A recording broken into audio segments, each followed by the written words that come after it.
So let's talk about how to build that six-figure mindset as a solopreneur.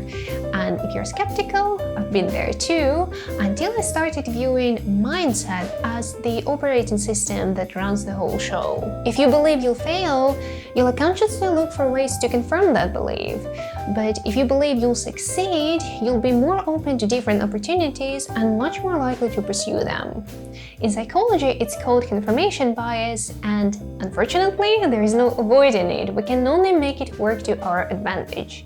So today, I'm sharing 4 specific mindset shifts that transformed how I approach my business and helped me reach consistent growth.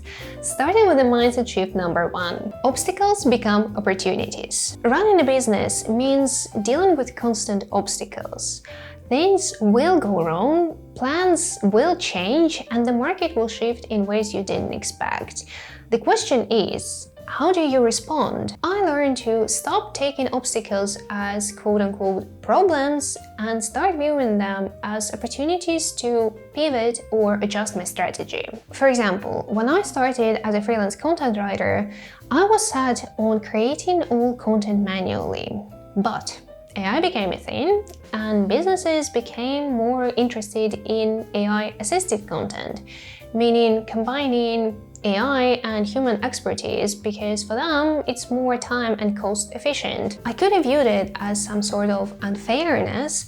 Instead, I leaned into this approach. Learning to work with AI tools allowed me to get my first retainer clients, streamline my content creation process, increase my revenue, and it also helps me turn my ideas into sales-oriented LinkedIn content much faster. That's how the obstacle became the opportunity.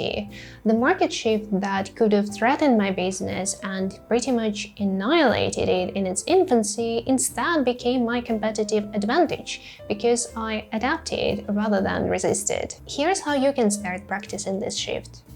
Write down an obstacle you're encountering, perhaps it's a difficult client. Now view it as an external business consultant and give yourself 3 to 5 recommendations on how this can be an opportunity. For example, you can improve your customer success skills, clarify your value, and even improve your own service or product so that there is nothing to criticize. Moving on to the shift number 2. Money as a tool, not just a commodity. This shift completely changed how I operate my business.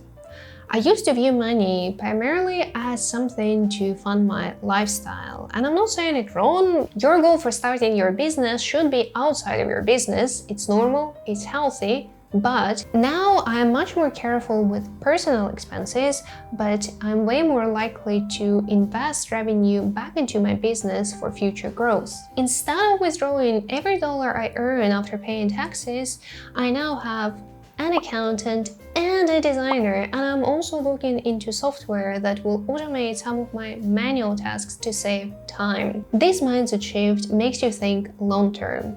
Sure, you can run your business all by yourself and do everything manually, and you can probably make decent money with it, but without investing in software, without hiring contractors, you're not gonna scale your small business to a 6-figure revenue. Once you start viewing money as a fuel for growth, you make very different decisions. To help you with this mindset shift, try this exercise. Create a business wish list with 2 categories, one for saving costs and one for increasing revenue. For saving costs, list everything that helps you save time, because time is money. So hiring contractors, investing in software, or any other tools that automate some of the processes and make you more efficient. For increasing revenue, list everything that increases your value as an expert. So think training, workshops, conferences, magazine subscriptions, etc. Moving on to the mindset shift number 3. Rejection as data, not personal failure. You probably know this already, but you'll get rejected many times as you pitch your services. That's just part of being a solopreneur. Think about Melanie Perkins, the CEO of Canva. She got rejected countless times as she pitched her idea to investors.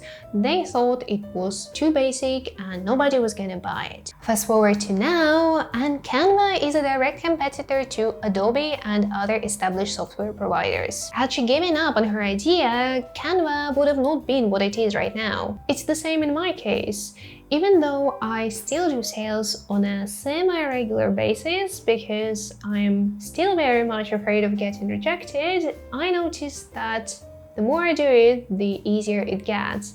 And the fact that I already managed to land some on and off projects definitely makes me more motivated to continue. It's important to remember that in sales, each no has something valuable to offer.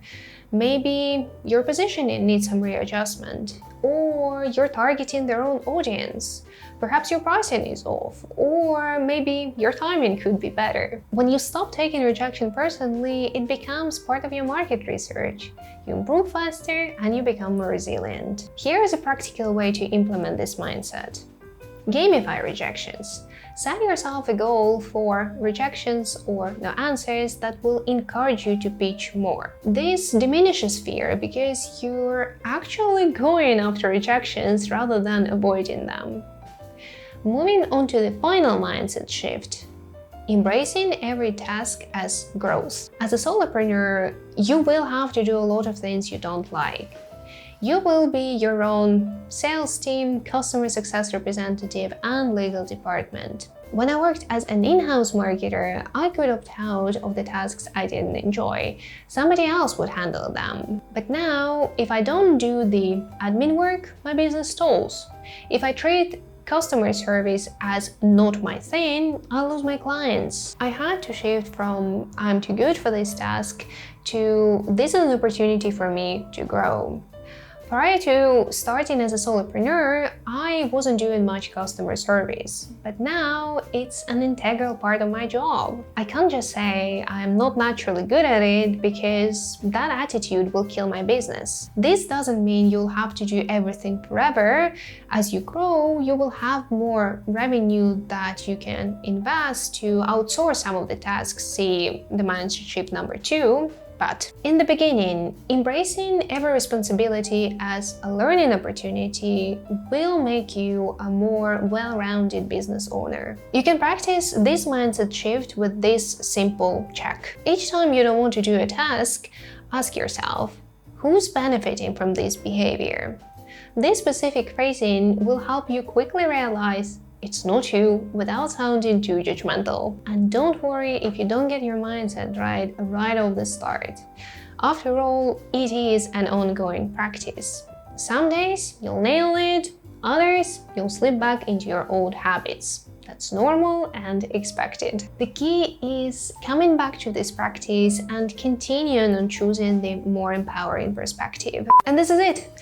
These are the 4 mindset shifts that help me transform my business and optimize it for consistent growth. Let me know in the comment section which one resonates with you most. Like and subscribe if you found this video useful. And as always, I wish you a great day and I will see you next time. Bye bye.